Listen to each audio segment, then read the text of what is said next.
Ni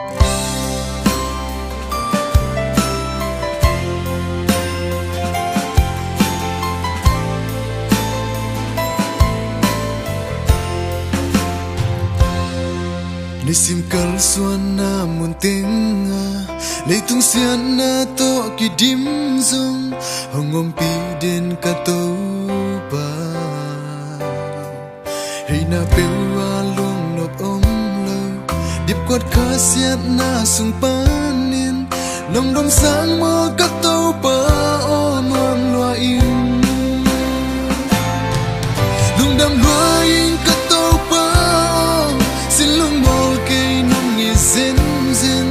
ka lung dam nan mong nei lo lung dam na hi so ta zo in lung wang ta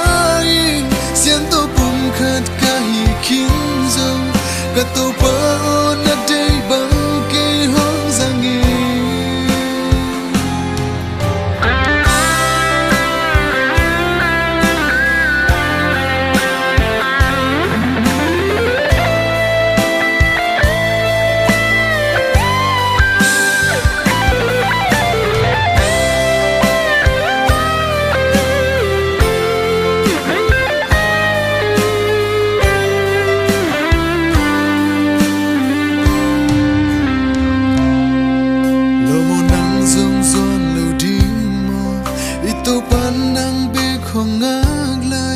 Namo na te sut kia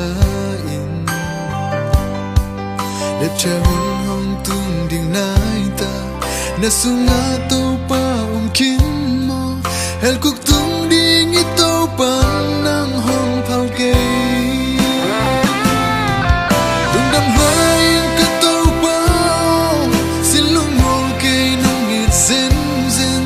ka lung dam nan mong nei lo lung dam na hi